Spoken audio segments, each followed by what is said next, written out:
Magandang araw at mapagpalang araw sa inyong lahat. Kamusta na po kayo? Ang panalangin ko nawa ay nasa maayos tayong kalagayan, ligtas at nasa pag-iingat ng ating Panginoon. Ang ating pong pastoral staff ay naghahanda na rin ngayon upang tuloy-tuloy ang ating ugnayan through our social media. At yun nga po, ang ating online ministries ay atin nang wino-work out at medyo nag-a-adjust lang tayo kasi masyadong limited ang ating movement and hindi kami basta-basta makapag-mobilize. So, bear with us at praying na itong ating online ministry ay patuloy na magdugtong sa atin bilang magkakapatid, mananampalataya at patuloy na tayo ay magkatulungan na lumago sa ating pananampalataya, maging mas matibay pa, lalo na sa panahong ito na talagang nasa isang malaki tayong pagsubok. So tayo po ay sumusunod sa ating gobyerno na manatili sa ating tahanan. At yun nga po, ito ay isang 30 days quarantine. At kaya naman maganda, sundin na lang natin para hindi na po humaba pa itong quarantine na ito. Ngayon din naman, sa ngayon ay nakaka-6 na araw na tayo. Ayan.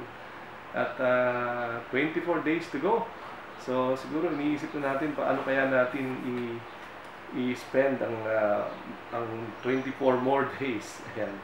So definitely may mga iba-iba tayong mga ginagawa, pero one of the things na pwede natin gawin ay mag-set tayo ng goals. Pagkat kung wala tayong goals ay mas mahirap. So alam nyo, itong quarantine days na ito, napakaraming binago. Binago lahat ng ating Panginoon, ang mga nakasanayan na natin, yung ating paraan ng pagsamba, yung ating pagkikita, yung pagkikipag-usap, yung paggamit sa ating oras, ayan, at marami pang iba. So, hindi po tayo sanay sa ganito, kaya nga 3 araw pa lang, marami na po ang tila nababagot na at nahihirapan na, no? At dagdag pa itong mga lumalabas sa ating social media. Minsan nga nagkakabiruan kami, ito nga daw po kasing COVID ay asymptomatic. Pero meron din po palang symptomatic. Biro lang po. At sa ating panahon ito ay mahirap namang sobrang seryoso tayo. So kaya nais kong ibahagi sa inyo itong si Pastor Craig Groeschel ng Life Church sa Amerika ay na-quarantine po siya ng 14 na araw. At nag-share po siya ng kanyang ilang karanasan. At sabi nga niya, we are not created to be alone. In fact, isolation is a form of punishment or torture. And this is not something easy.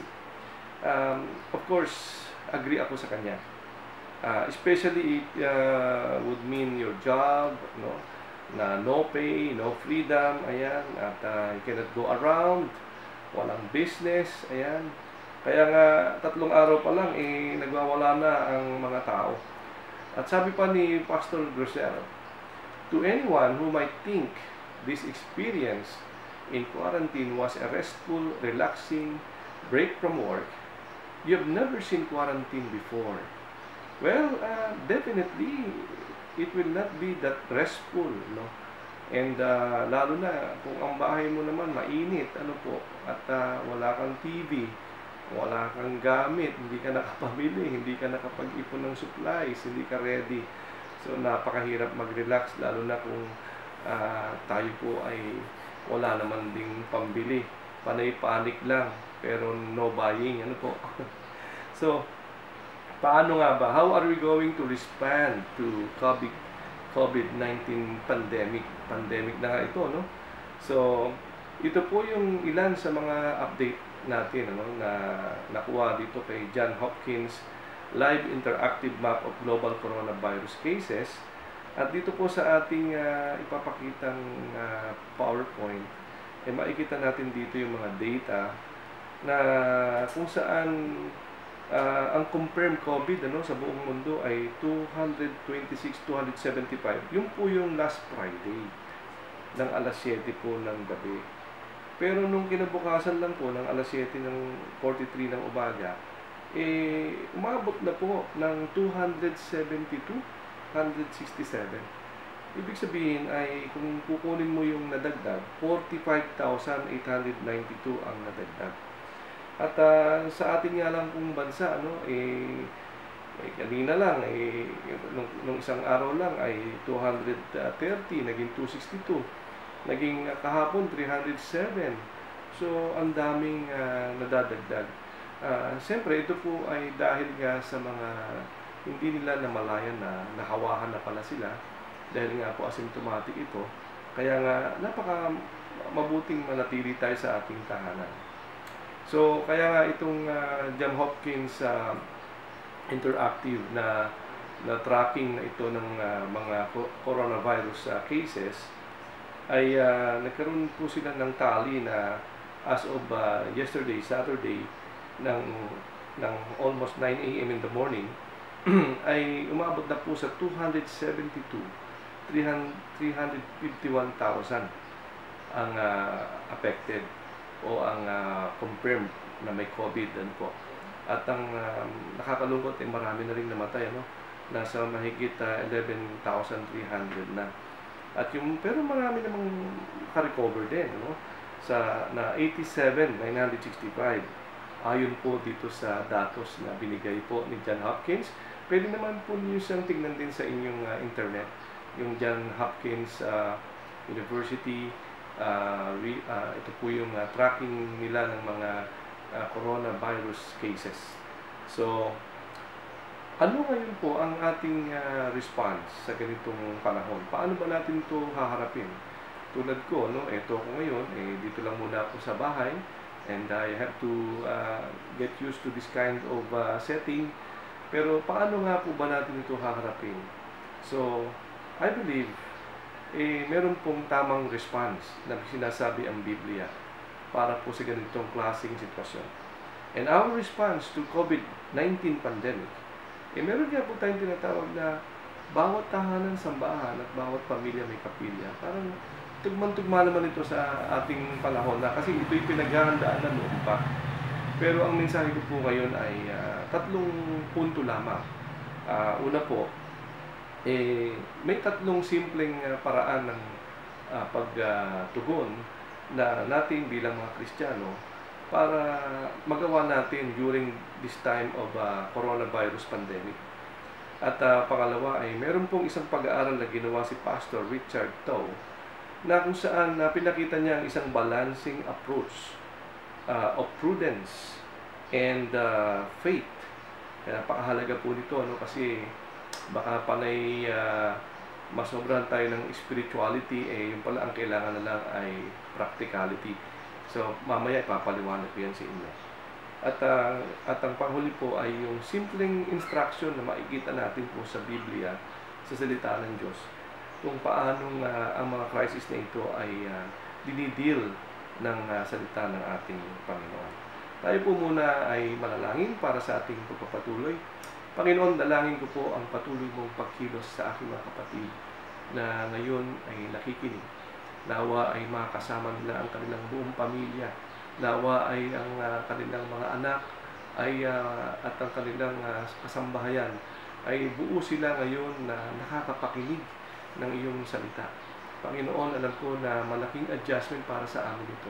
Pero dalangin ko, Lord, na maging mayaman, Panginoon, ang iyong presensya sa bawat tahanan, sa bawat sambahayan, Panginoon, habang sila'y nakikinig ng iyong salita, mangusap ka rin sa kanilang puso.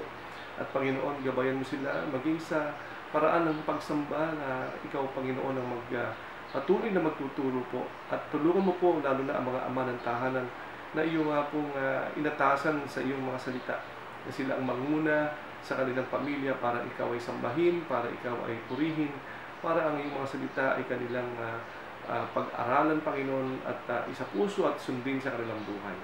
Pinagtitiwala ko po sa iyo lahat ng iyong mga anak, Panginoon. Ingatan mo sila, Panginoon.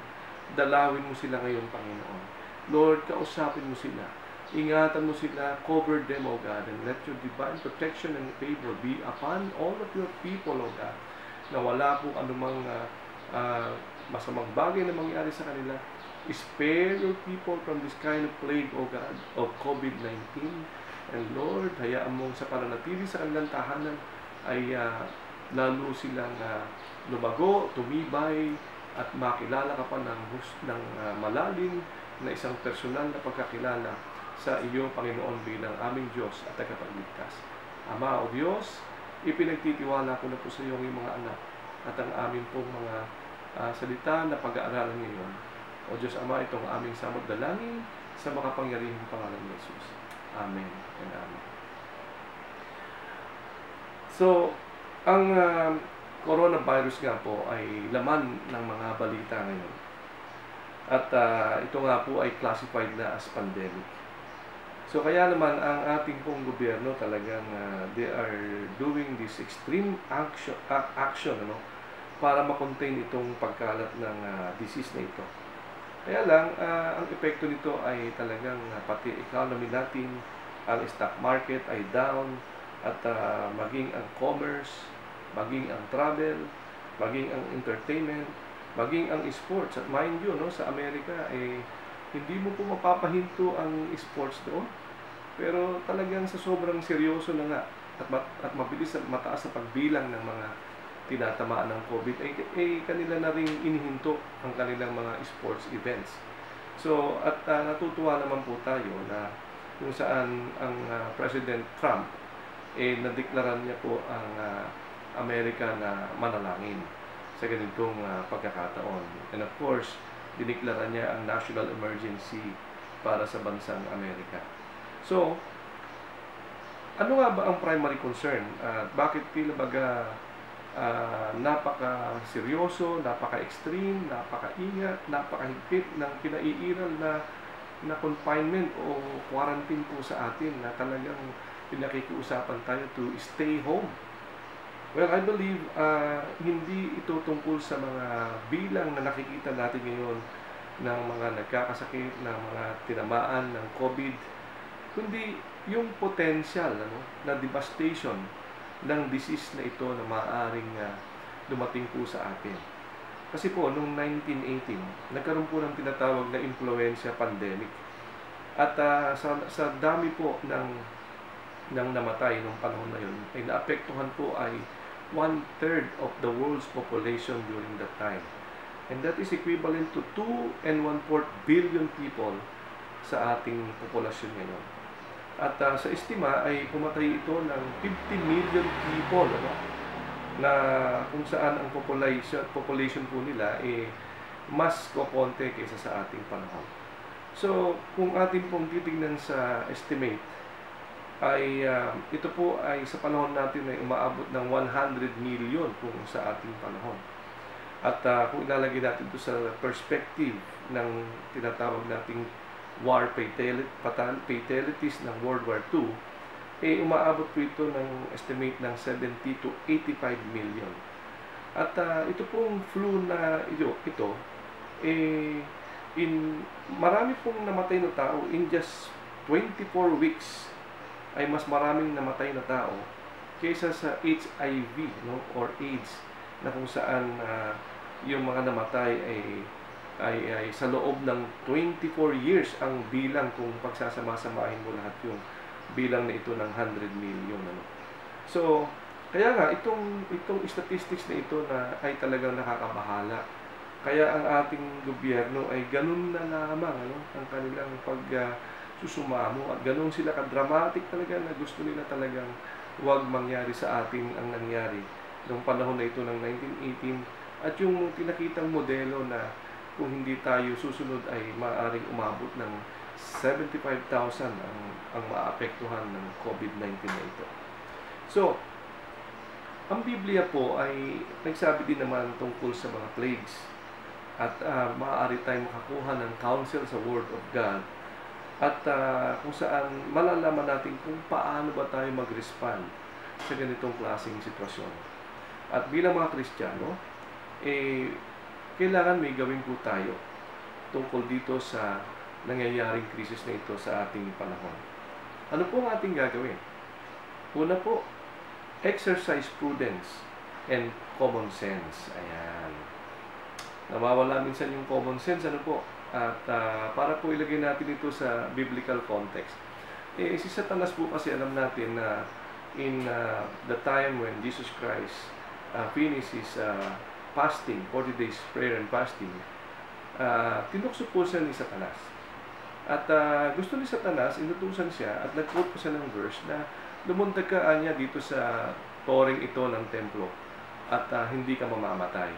Pero kinote ni Jesus Christ yung nasa Deuteronomy 6:16 at sinabi niya sa Luke chapter 4 verse 12 na you shall not tempt the Lord your God. So, kung tutusin, pwede naman nga at pwedeng siya maligtas. Pero, ito po ay isang bagay na kung tawagin natin ay pagsubok pala ito sa kapangyarihan ng ating Panginoon at hindi ito gusto ng ating Diyos. Kaya nga, to force God's hand by doing something so foolish is to tempt or test God. Sabi po ni G. Campbell Morgan, na isulat po niya, the moment we do something to prove God, we are proving that we are not sure of God. Trust never employs tricks to find out whether the one trusted is trustworthy. So, it is one thing to take a bold step of faith in obedience to God. It is another to initiate the same action for our own purposes as Satan suggested. Isa pa po, ang Israel, nung panahon na kanilang papasukin na ang Promised Land, na kung saan ipinangako ng Diyos, ibinigay na ito sa kanila ng Diyos. So, when Israel came to Kadesh Barnea in Numbers 13, God had given them the land in Numbers chapter 13 verse 2. And they were told to possess it. Pero nung bumalik po yung 12 spies at kanilang hinalughog o sinorvey ang Canaan, ito pong si Caleb and Joshua insisted that they obey God and boldly enter into Canaan. So, sa kanila pong ginagawang ito na kung saan pinanghahawakan nila ang pangako ng Diyos, inutusan sila na pasukin na nga ang Canaan, ito po ang sinasabi nating pagtupad o paggawa ayon sa pananampalataya kasi nga sinabihan po sila ng ating Panginoon. Ito yung pangako ng Diyos. Nadinig nila ito mismo sa ating Panginoon. So, it was an act of belief or unbelief. No? It was an act of unbelief when the nation decided not to trust God and not do what He had told them to do kung ito ay talagang sinabi na sa kanila ng Panginoon. At ito ay nadinig nila mismo sa propeta ng ating Panginoon. But, the same action became presumption, not faith. When God said they would not enter the promised land in Numbers 14 verse 22 to 30, and they tried to do so on their own initiative, that was disastrous. Mababasa natin yan sa Numbers 14 verse 39 to 45. Nagpumilit sila, hindi naman sinabi ng Diyos, nagpumilit, pinasok nila, kaya yun, napahamak po sila. Makikita pa natin ang ilang mga halimbawa, no, ng kung bakit kailangan natin maging prudent at kung bakit kailangan nating maging maingat sa ating pong paggamit ng ating pananampalataya na ito'y magamit natin sa tamang paraan. So, kaya nga, in John 8, makikita natin dito ang isa pang istorya. So, makikita natin dito yung kung saan ang mga Hudyo ay babatuhin ng ating Panginoong Jesucristo. Pagbabatuhin, gusto po siyang patayin. So, kaya lang, isa pang makikita natin kung paano naging prudent pero may pananampalataya ang ating Panginoong Jesucristo ay sa John chapter 8, wherein the Jews picked up stones to throw at Jesus to kill Him. Gusto po siyang patayin. Ano po kanya naging response? Siya po ba ay gumawa agad ng matinding himala? Did He paralyze those people who wanted to stone Him? Siya po ba ay pinatay po, o siya po ba ay gumawa po ba siya ng mga bagay na ikakatumba ng mga tao? No. Wala po siyang ginawang gano'n. Bagkus, sa halip, na siya po ay patulan niya itong mga taong ito o gamitin niya ang kanyang kapangyarihan, sabi nga po sa English, he hid himself. Nagtago po siya. Tinago po niya ang kanyang sarili. He slipped through the crowd and go away. So ito isang practical. He is being prudent. Hindi niya kailangang gamitin ang kapangyarihan niya sa ganitong pagkakataon. Also in John chapter 8 verse 59, meron pong account dito na kung saan sinabi, then they took up stones to throw at him, but Jesus hid himself and went out of the temple, going through the midst of them, and so passed by. So ganun din naman, makikita natin ang isang similar incident kay Paul when authorities were trying to arrest him. He did something very practical. In a conversation about humility, Paul told the story including how he escaped. So, maging sa 2 Corinthians chapter 11 verse 33, he said, "But I was let down in a basket through a window in the wall and escaped from his hands." So, makikita natin dito, surely, God could have done something more impressive. Pero hindi po yun ang kanilang ginawa. In this case of Paul, gumamit po siya ng mga practical na paraan para siya hindi mapahamak. My point is this. In the absence of divine command to do otherwise, we simply act with prudence. We do act in presumption, or we do not act in presumption. Presumption is driven by subtle pride. Faith acts in humble obedience. So, ano ba itong mga practical things that we can do in the face of the current pandemic? Ang mga doktor at ang mga government authorities ay nagbibigay naman po sa atin ng guide dito ba tayo po ay tinuturuan paano dapat maghugas ng kamay, paano i-sanitize ang ating sarili, paano mag-spend ng time na nga rin sa tahanan para hindi naman po tayo maboard. Tinuturuan tayo ng mga tinatawag na social distancing. So, meron po sa social media, updated po tayo, at talagang bumabaha ng information para tayo magkaroon ng mga precaution. So, kaya lang, in some other places, may mga tao na tila hindi ito alintana. Parang wala lang sa kanila ito, at parang binabaliwala nila itong mga practical things na kung saan ang Panginoong Jesus nga mismo, si Paul nga mismo, hindi po nila ginamit yung pagka-spiritual nila, kundi ginawa nila ang mga practical na bagay para huwag mapahamak. Ngayon, there are two extremes that we should avoid. One is the presumption that because we are a king's kid, that we would not have to deal with any of this. Hindi ho como Kristiyano tayo, born again tayo, anak tayo ng Diyos, exempted na po tayo dito. Belonging to God does not exempt us from the human experience. Alam nating iingatan tayo ng Panginoon sa ating pagtitiwala at pagsunod sa Kanya. Pero tandaan po natin, tao pa rin tayo. Nagkakasakit pa rin tayo. Tinatablan pa rin tayo ng rayuma, ng high blood, ng diabetes. At kailangan nating ingatan ang ating din mga sarili. Alam din natin darating ang isang araw na we will be given and we will be clothed with a glorified body. Pero in the meantime, habang wala pa naman yun, tayo po ay mag-ingat sa ating mga sarili. Ito po yung isang napaka-practical na bagay na pwede natin gawin para hindi na po tayo mapahamak. Ang isa pong extreme ay yung tinatawag na panic. But God has not given us a spirit of fear, ayon po sa 2 Timothy chapter 1, verse 7. Tingnan natin itong si David, ang kanyang confidence in Psalms 27, verse 1 to 5. Nakasulat po dito, "The Lord is my light and my salvation. Whom shall I fear? The Lord is the stronghold of my life. Of whom shall I be afraid? When the wicked advance against me to devour me, it is my enemies and my foes who will stumble and fall." Verse 3, Though an army besiege me, my heart will not fear. Though war break out against me, even then I will be confident.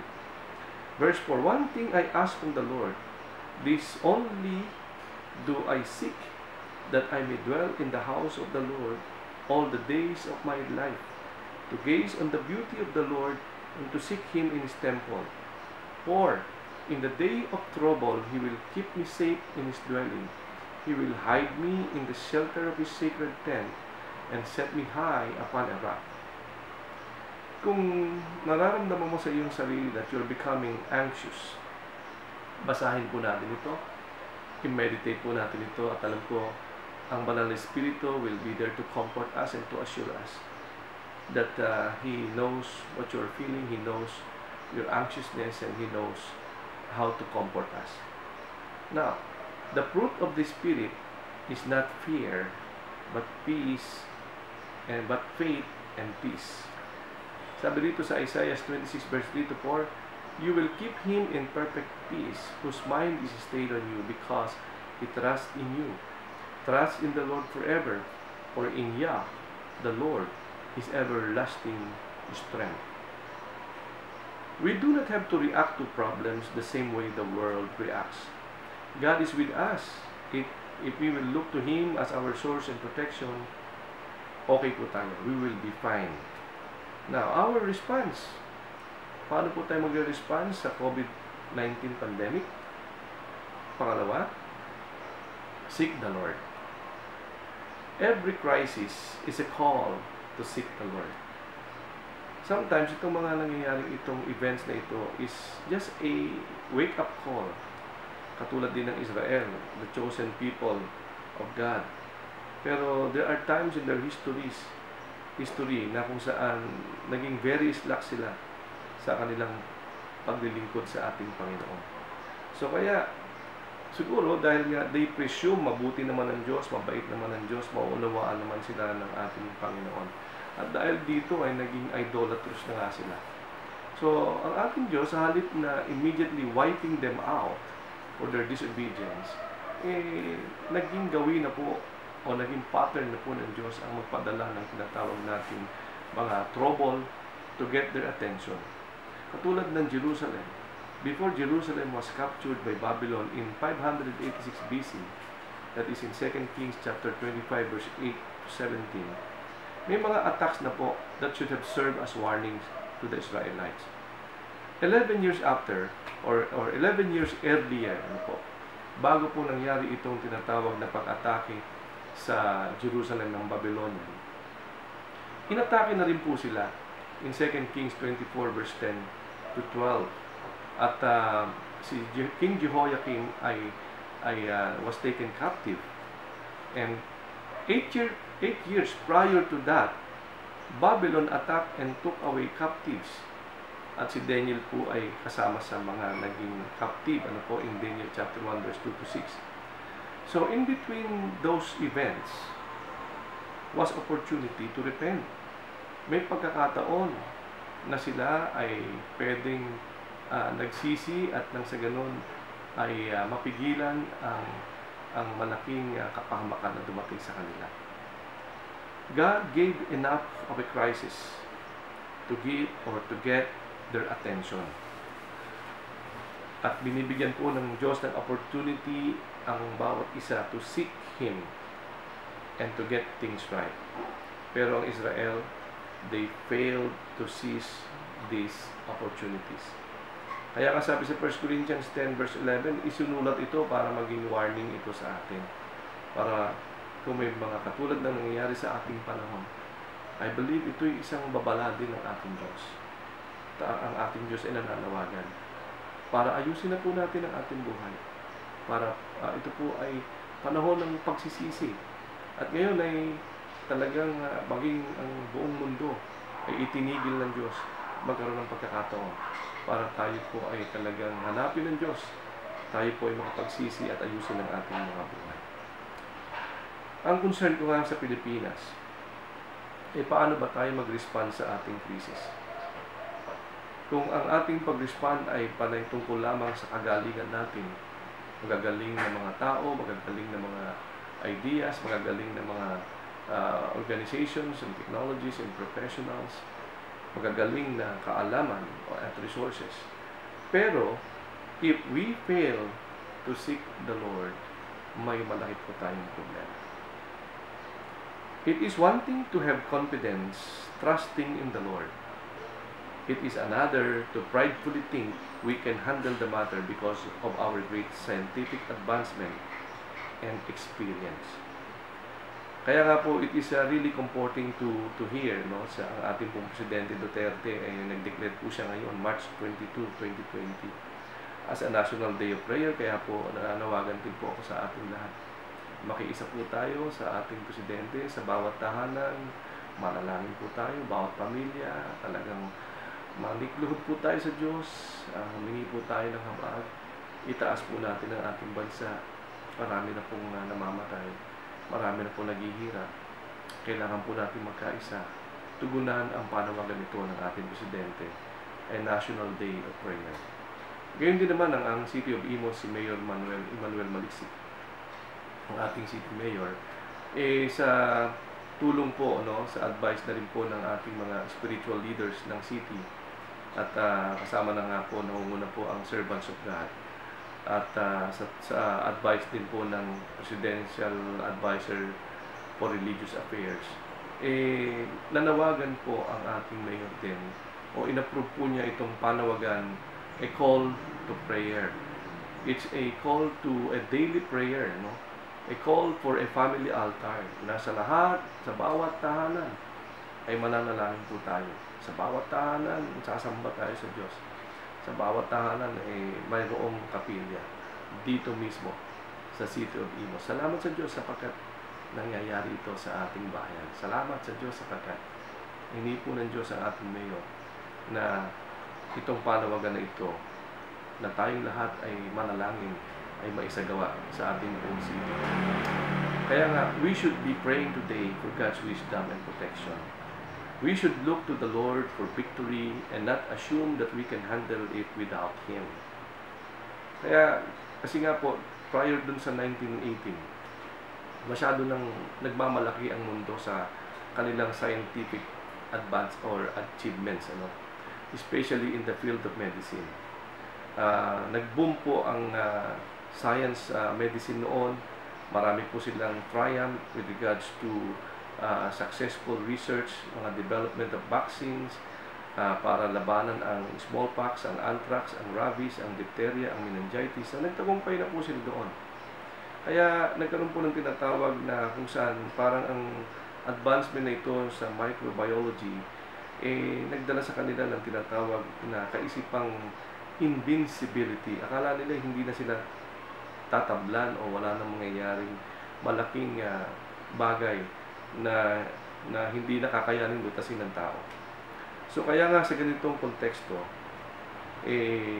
makikita po natin na kung saan kapag dumating na po katulad ng COVID-19, na tayo pala ay kulang pa rin, ill-equipped pa rin pala tayo para panghawakan ito o supuin ito.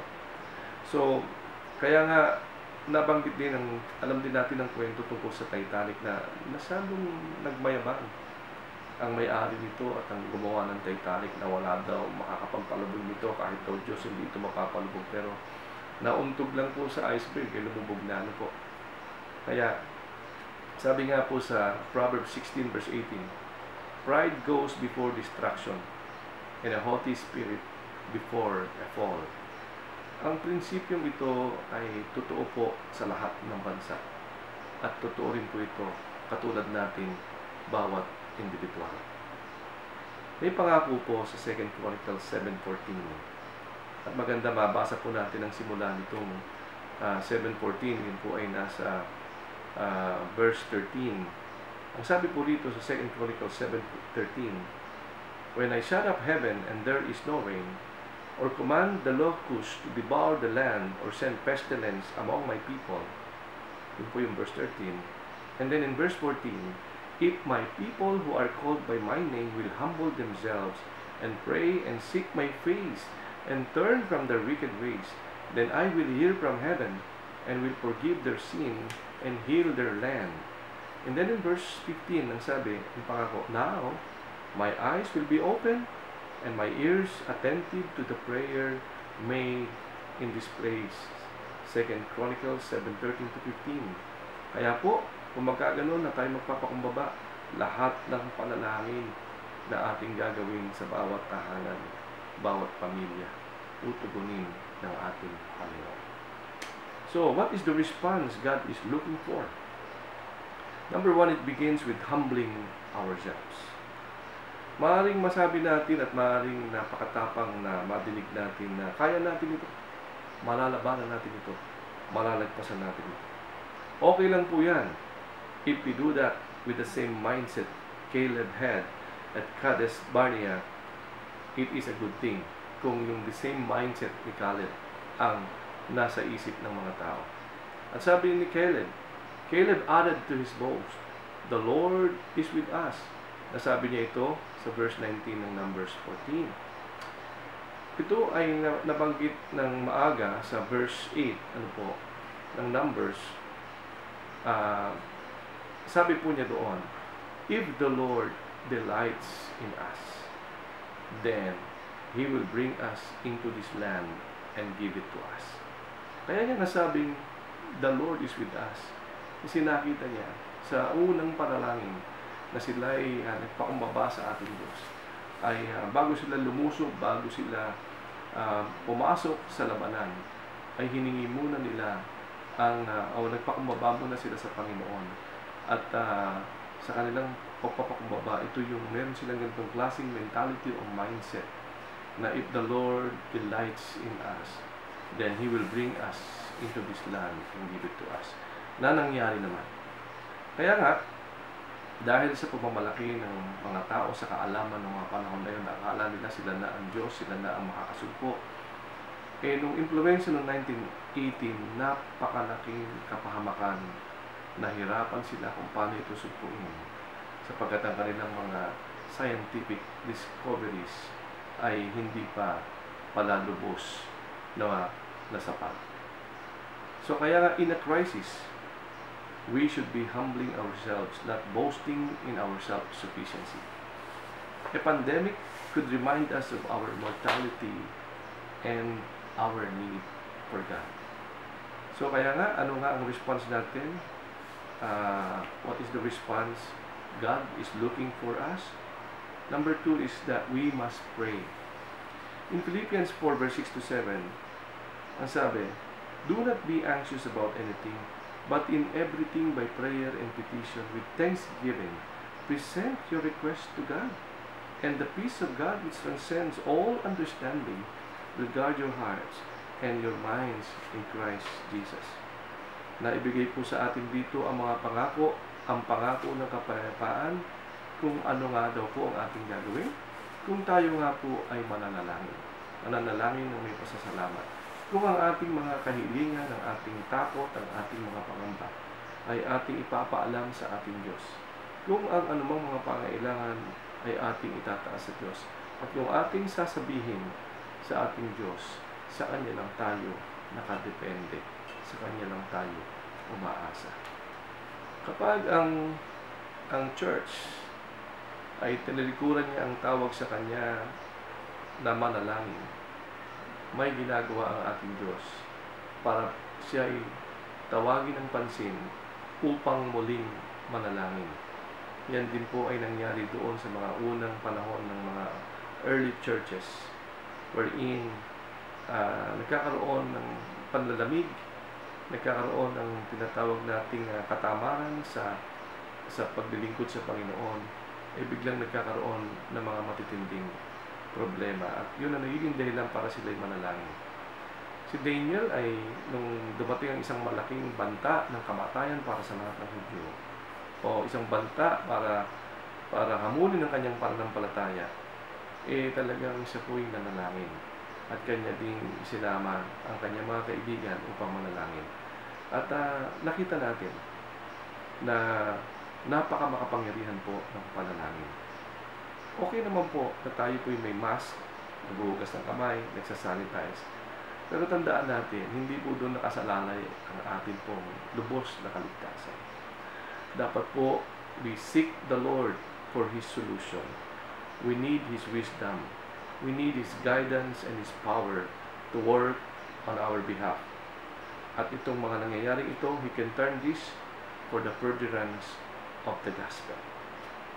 Kaya ano nga ba ang response ng Diyos? Ano nga ba ang response na hinahanap ng Diyos sa atin? Pangatlo, we must seek His face. We must seek right relationship with God. It is not just that we tell Him what we want. Hindi po sapat yung sinasabi lang natin sa Diyos, itong gusto ko, sagutin mo ako. Hindi po. But we submit to Him ourselves. We submit to Him our will. At yun pong kalooban niya ang gusto nating masunod sa ating buhay. Nagkaroon ng isang malaking hamon sa Christian churches in the US noong 2016. Nagkaroon ng isang malaking pagtuliksa sa religious liberties na sila pinahihinto sa mga gawain, pinagbabawalan sa mga gawain. Nakita nila na hindi sapat ang kanilang kalakihang mga organisasyon at kagalingan nila bilang mga organized churches. And they sensed that urgency and they resolved to pray. Kasama po nila noon si Franklin Graham na kung saan nanguna sa mga panalangin sa mga prayer meetings sa bawat state capital. At purihin ang Diyos. Ang naging resulta po ng mga panalangin ito ay ang pagtugon ng Diyos sa mga panalangin. Nagkaroon ng tinatawag na reprieve from all oppression. Ngayon, itong reprieve na ito ay naging opportunity for the church to start praying instead of entertaining. Ngayon din naman po tayo. Nasa isang malaking banta ng panganib ang ating bansa dahil sa COVID-19. Kaya sa halip na tayo po ay tila baliwalain lamang ito, ay tingnan natin at kunin natin ang pagkakataon na hanapin ang ating Panginoon sa pagkakataon ito at tayo manalangin. I believe the future depends far more on what the church does than what the politicians do. If, as God's people in every home will pray and seek God, He will hear and heal our land. Amen. Kaya nga, sa 2 Chronicles, if you notice the praise, sa 2 Chronicles 7:14, sa pagsagot niya sa mga panalangin, He will forgive our sins and He will heal the land. Alam niyo po, makapangyarihan nga po ang panalangin, lalo na ang lahat ng anak ng Diyos ay mananalangin. At ayon din sa pangako ng Diyos sa 2 Chronicles 7:14, kung tayo hihingi ng tawad, kung tayo magpapakumbaba, kung tayo maninikluhod sa Kanya, babalik sa Kanya, He will hear our prayers. Kaya niya pong pagalingin ang ating bansa, hindi lang sa COVID-19, kundi sa lahat ng tinatawag nating unjust na mga unjust laws, unjust legislations. Kaya po niyang lutasin at pagalingin ang tinatawag nating economic chaos. Kaya po niya tayong pagpalain. Kaya po niyang alisin ang graft and corruption. Kaya po niyang alisin itong mga tinatawag nating drug problem or menace sa pamamagitan po ng mga panalangin. Pero kailangan po natin magkaisa. At we are confined in our house, in our homes, with our family. Pagkakataon na po ito, kahit na tayo nasa isang tahanan, bagamat hindi tayo physically magkakasama, pero pwede po natin gawin na manalangin tayo sama-sama bilang pamilya ng ating Diyos. Kaya nga, sa ating pananalangin na, huwag naman natin panay parang maging humanistic eyes lamang tayo, no? Siyempre, nandun din po sa ating pananalangin yung kahabagan sa mga taong napapahamak, sa mga taong nagkakasakit, sa mga taong wala na po silang matakbuhan. At sila ay tila tinanggap na lang nila ang masaklap na dumating sa kanilang buhay na kapahamakan. Pero kailangan po ay, sabi nga sa ating pagtugon, but we must not think in purely humanistic terms. We must not leave God out of the picture. Kailangan po sa lahat ng ating ginagawa, kasama po ang ating Panginoon. Who knows na tayo po ay dinala ng Panginoon sa ganitong kalalagayan para tayo po ay, sabi nga, for such a time as this, tinawag ka ng Panginoon nabuhay ka sa ganitong pagkakataon. And perhaps itong worldwide na wake-up call is the opportunity of a lifetime. Kaya nga, let us pray that many people would turn to Him and find not only temporal help, but eternal salvation. Kasi nga po, ano mo ba ang kayamanan ng mundo kung mawawala naman ang iyong kaluluwa? Sabi po sa Mark 8:36. At kailangan po natin talagang ng kapangyarihan ng banal na Espiritu para sa kagalingan at para sa kaligtasan ng maraming tao ayon sa Acts chapter 4 verse 31. So, ano nga po ba ulit ang ating response o ano ang hinahanap na pagtugon ng Diyos sa atin bilang kanyang mga anak? Number 4, the last condition in 2 Chronicles 7:14 is that we must turn from our wicked ways. Yung wicked ways po natin marahil ay iba sa akin o iba sa bawat isa sa atin. Pero lahat po tayo ay dapat nang iwan ang anumang mga kasalanan, pagsalangsang, mga ika nga wickedness na nagawa natin bilang isang Kristiyano. When God struck Egypt with plagues, He was not just dealing with people. He was also striking their gods. It demonstrated the weakness of their idols. God's judgment devastated Egypt's economy. Matindi, ano po?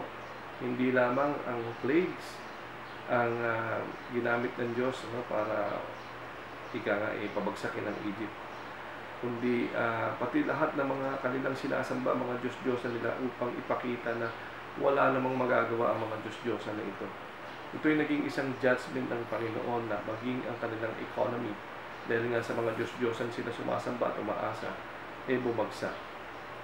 Sa mga nakikita natin ngayon na current impact of this coronavirus, nakakamangha ang laki ng epekto sa ating economy. Na kung saan ito pong economy kasi ay driven by greed, or commerce. World commerce ay driven by greed. At kung saan ang confidence ng mga tao ay nakalagay na sa kanilang mga accounts, sa mga savings, sa kanilang mga investment. At kaya nga, pagka nagbagsakan lahat ito at nawawala lahat ito, pagtitiwala kaya sila sa Diyos? Magbabalik kaya sila sa ating Panginoon? Or sila ba ay malulugmok na lamang sa kawalan? Kahabagan nawa ng Diyos ang lahat ng nilalang, ang lahat ng tao. Kaya nga masasabi natin na sometimes God shakes things to bring us back to basic. At ito po ay nangyayari na ngayon. Parang ngayon, binalik tayo sa mga tahanan, binalik tayo sa ating pamilya, na ang bahay na ngayon natin ang sambahan, ang bahay na ngayon natin ang ating kapilya. Mas mabuti na ito, meron tinatawag na hard way, mahirap na paraan, wherein kamatayan, or easy way, manatili na lang tayo sa ating tahanan, at doon pag-creative tayo, doon ay patagpuin natin ng Panginoon, doon ay gamitin natin ng mga pagkakataon to bond with our family, to discover more ng mga bagay na nasa loob ng ating tahanan hindi pa pala natin na-discover. Si Amos po ay nag-plead sa kanyang kababayan. At sa chapter 4 ng Amos, nanawagan po siya na sa kanyang mga kababayan, pero hindi po nagsipagsisi ang mga Israelita. Sabi sa verse 6 ng Amos chapter 6, ito po ang ginawa ng Diyos para tawagin ang pansin ng mga Israelites na kampante na, na naging busy na sa mundo, naging abala na sa maraming bagay maliban sa Diyos. Sabi niya sa verse 6, I give you empty stomachs in every city, and lack of bread in every town. Yet you have not returned to me, declares the Lord. Verse 7, I also withheld rain from you when harvest was still 3 months away. I made it rain on one city, I withheld rain from another city. One part was rained upon. I sent rain on one town, but withheld it from another. One field had rain, another had none, and dried up. People struggled from town to town for water but did not get enough drink. Yet you have not returned to me, declares the Lord. Many times in verse 9, I struck your gardens and vineyards, destroying them with blight and mildew. Locusts devoured your fig and olive trees, yet you have not returned to me, declares the Lord. And then in verse 10, I sent plagues among you as I did to Egypt. I killed your young men with the sword along with your captured horses. I filled your nostrils with the stench of your camps. Yet you have not returned to me, declares the Lord. In verse 11, I overthrew some of you as I overthrew Sodom and Gomorrah. You were like a burning stick snatched from the fire. Yet you have not returned to me, says the Lord. Verse 12, therefore, this is what will I do to you, Israel. And because I will do this to you, Israel, prepare to meet your God. Amos chapter 6 o chapter 4 verse 6 to 12.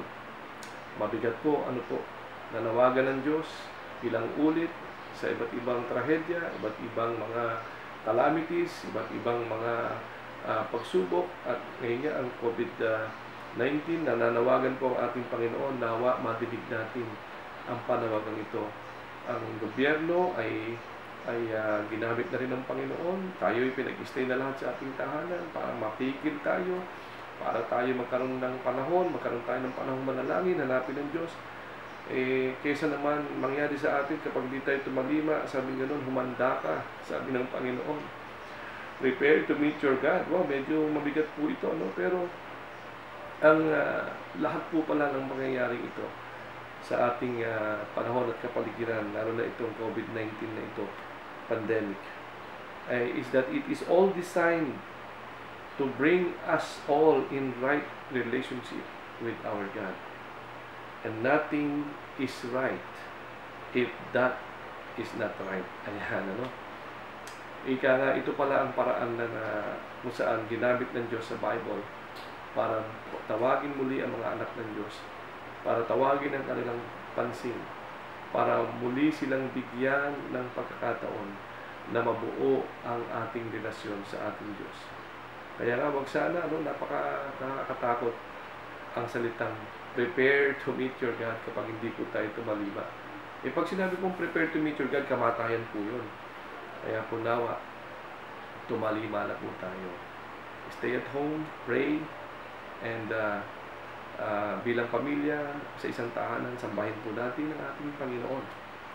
Now, pangatlo at huling bahagi, our response to COVID-19 pandemic. We should trust our Lord. We should trust the Lord. When we are walking in the light, we are surrounded by God's protection. And He is able to work all things together for our good.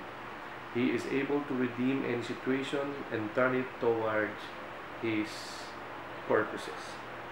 Alam niyo naman yung kwento ni Joseph. It was a terrible thing that his brother did to him.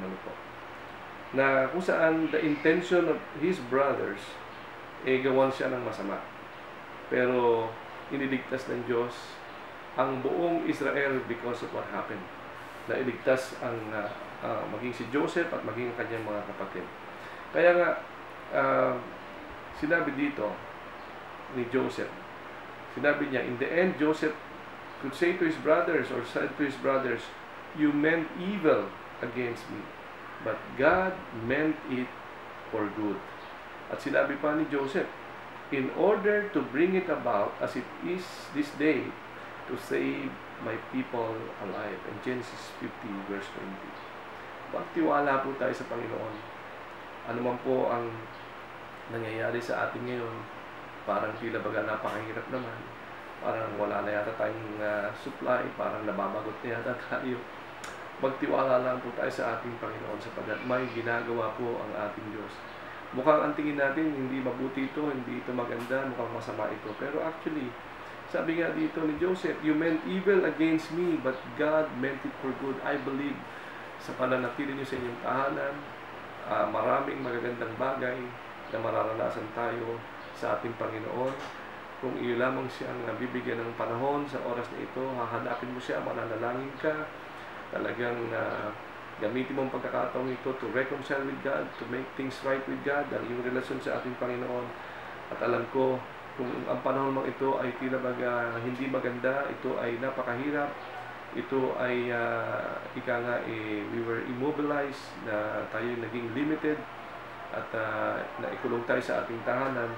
Pero yun nga po mangyari sa atin na sabi nga, probably the devil meant it to harm us, but God meant it to bless us.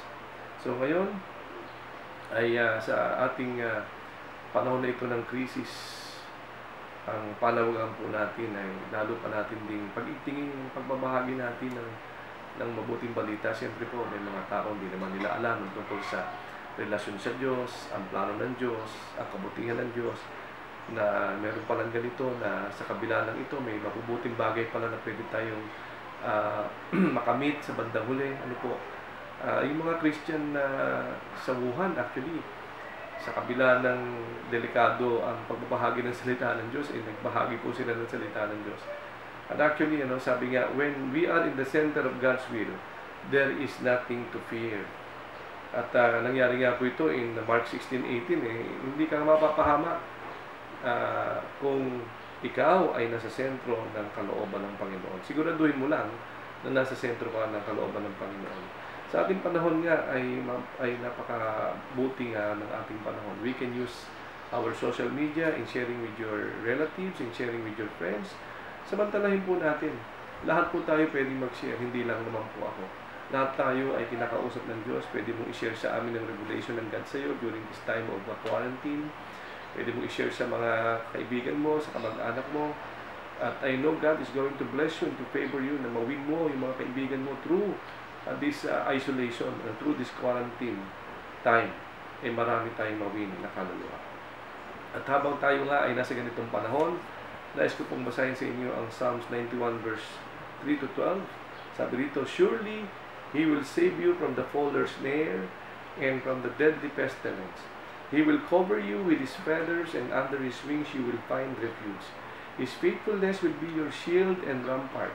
You will not fear the terror of night, nor the arrow that flies by day, nor the pestilence that stalks in the darkness, nor the plague that destroys at midday. 1,000 may fall at your side, 10,000 at your right hand, but it will not come near you. You will only observe with your eyes and see the punishment of the wicked. If you say, the Lord is my refuge, and you make the Most High your dwelling, no harm will overtake you, no disaster will come near your tent. For He will command His angels concerning you to guard you in all your ways. Mga kapatid, He is able to shield us if we will look to Him for that protection. Yun nga, sa Egypt, nakita natin how God used plagues, kung saan hinusgahan ng Diyos ang Egypt. Pero sa panahon iyon ng paghusga o paghatol na sa pamagitan ng plagues, pinakita ng Diyos kung sino ang kanyang mga anak at kung sino ang hindi anak ng Diyos. Kaya nga ngayon sa oras na ito ay atin pong ayusin ang ating relasyon sa Panginoon. Atin pong pagsisihan ng anumang mga bagay na nagawa natin. Tayo po'y manalangin. At mangyari po sa atin, sabi nga po sa John chapter 1 verse 12, to those who receive Him, to those who believe in His name, He gave the right to become children of God. Ang protection po ay nasa anak ng Panginoon.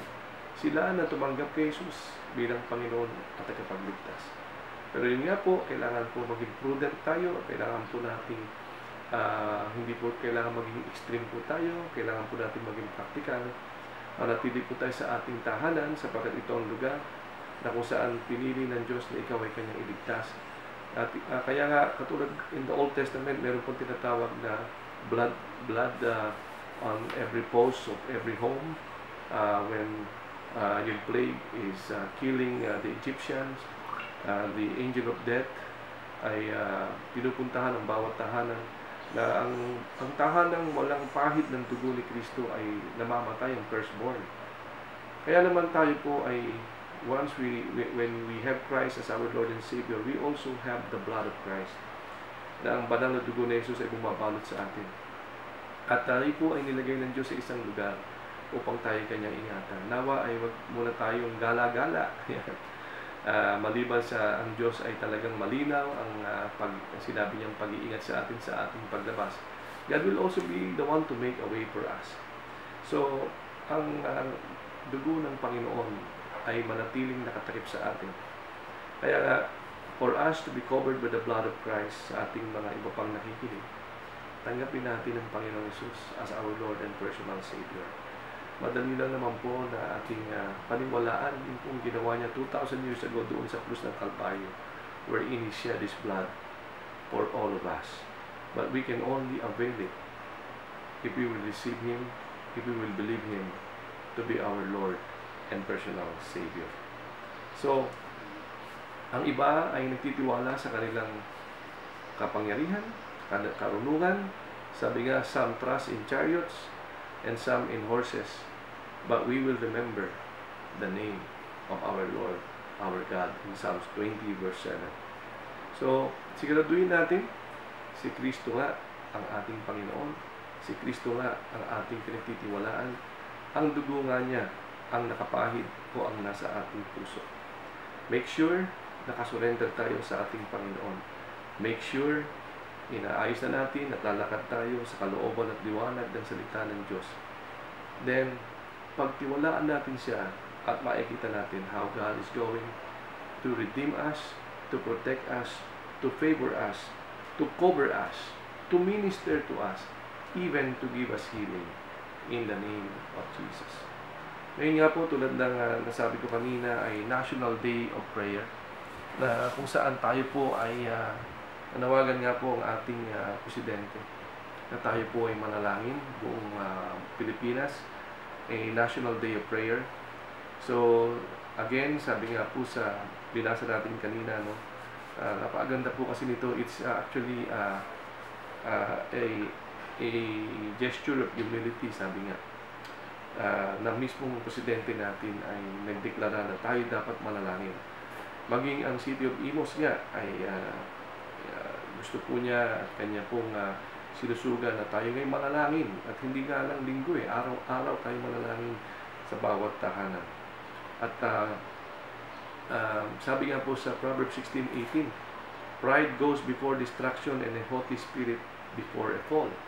Nawa, huwag naman natin baliwalain itong panawagan.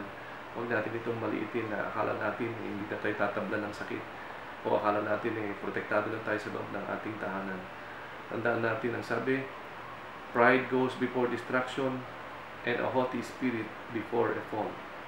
Kaya katulad nga ng sinabi sa 2 Chronicles 7:14, if my people who are called by my name will humble themselves and pray and seek my face and turn from their wicked ways, then I will hear from heaven and will forgive their sin and heal their land. Mga kapatid, ako po'y namamanhik at nananawagan sa inyong lahat. Sa panahon ito, ayain po ninyo ang inyong pamilya. Sama-sama po tayong manalangin. Ang inyong mga anak, pagkaisahan po natin, tugunin po natin, magpakumbaba po tayo bilang mga tao, bilang kanyang mga nilalang. Na kung saan,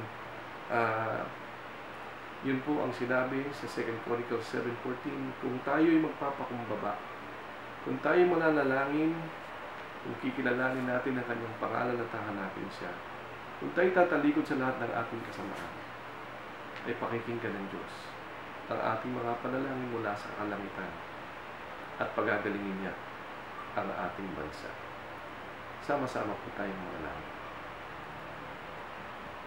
Father, we humble ourselves before you, our Almighty God, the God of the universe, the Creator of heaven and earth, who is the only one who has the power to defeat every enemy, visible or invisible, and deliver the nations and our Filipino nation from the plague of this unseen spirit, the novel coronavirus.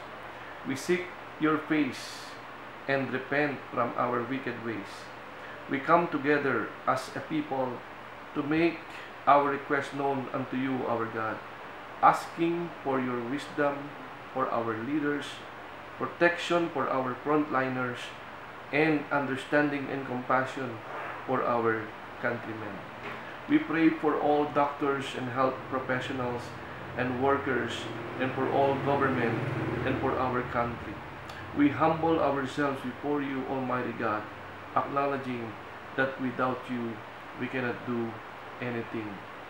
Our dependence is not on mask and washing of hands, but we humbly seek you, our Lord, for your solutions. We need your wisdom, your guidance, and your power to work in our behalf. We are making this prayer and petition, making our request known to you. May your peace that transcends all understanding guard our hearts and our minds as we entrust now to you the healing of this land through the Lord Jesus Christ, our Savior. May the Lord Almighty delight in our prayers and forgive our sins and heal our land. May the Lord heal our land from graft and corruption. May the Lord heal our land from drug addiction, from unjust judges, from unjust laws and legislation. The Lord heal our land from economic chaos, and the Lord heal our land from this COVID-19 coronavirus. We also pray for the healing of those people suffering from this disease. We pray that many people will turn to you and receive not only physical healing, but eternal salvation.